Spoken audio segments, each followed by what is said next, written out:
Hadits Sahih Al-Bukhari 67, dari Anas bin Malik, Nabi bersabda, "Permudahlah dan jangan persulit, berilah kabar gembira, dan jangan membuat orang lari." Hadits Sahih Al-Bukhari 68, dari Abu Wail berkata, bahwa Abdullah memberi pelajaran kepada orang-orang setiap hari Kamis. Kemudian seseorang berkata, "Wahai Abu Abdurrahman, sungguh aku ingin kalau Anda memberi pelajaran kepada kami setiap hari."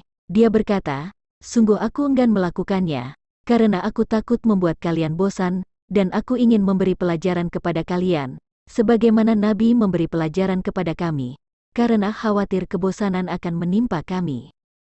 Hadits Sahih Al-Bukhari 69, Humaid bin Abdurrahman berkata, "Aku mendengar Muawiyah memberi khotbah untuk kami. Dia berkata, aku mendengar Nabi bersabda, barang siapa yang Allah kehendaki menjadi baik, maka Allah fakihkan dia terhadap agama.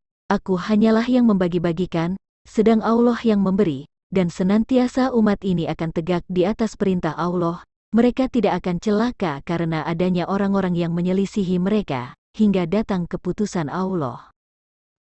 Hadits Sahih Al-Bukhari 70, dari Ibnu Abu Najih, dari Mujahid berkata, "Aku pernah menemani Ibnu Umar pergi ke Madinah, namun aku tidak mendengar dia membicarakan tentang Rasulullah, kecuali satu kejadian di mana dia berkata, kami pernah bersama Nabi, lalu beliau dipertemukan dengan jamaah, kemudian beliau bersabda, sesungguhnya, di antara pohon ada suatu pohon yang merupakan perumpamaan bagi seorang muslim. Aku ingin mengatakan bahwa itu adalah pohon kurma, namun karena aku yang termuda maka aku diam. Maka kemudian Nabi bersabda, itu adalah pohon kurma." Hadits Sahih Al-Bukhari 71, Abdullah bin Mas'ud berkata, Nabi bersabda, tidak boleh mendengki, kecuali terhadap dua hal, terhadap seorang yang Allah berikan harta, lalu dia pergunakan harta tersebut di jalan kebenaran, dan seseorang yang Allah berikan hikmah, lalu dia mengamalkan dan mengajarkannya kepada orang lain. Hadits Sahih Al-Bukhari 72, dari Ibnu Abbas, bahwasanya dia dan Al-Hurru bin Qais bin Hisin Al-Fazari berdebat tentang sahabat Musa.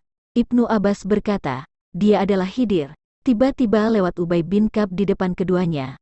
Maka Ibnu Abbas memanggilnya dan berkata, aku dan temanku ini berdebat tentang sahabat Musa, yang ditanya tentang jalan yang akhirnya mempertemukannya. Apakah kamu pernah mendengar Nabi menceritakan masalah ini? Ubay bin Ka'ab menjawab, ya, benar, aku pernah mendengar Rasulullah bersabda, ketika Musa di tengah pembesar Bani Israel, datang seseorang yang bertanya, apakah kamu mengetahui ada orang yang lebih pandai darimu?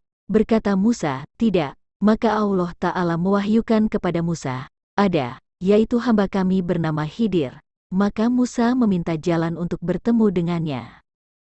Allah menjadikan ikan bagi Musa sebagai tanda, dan dikatakan kepadanya, jika kamu kehilangan ikan tersebut, kembalilah, nanti kamu akan berjumpa dengannya. Maka Musa mengikuti jejak ikan di lautan. Berkatalah murid Musa, tahukah kamu tatkala kita mencari tempat berlindung di batu tadi, sesungguhnya aku lupa menceritakan tentang ikan itu, dan tidaklah yang melupakan aku untuk menceritakannya kecuali setan.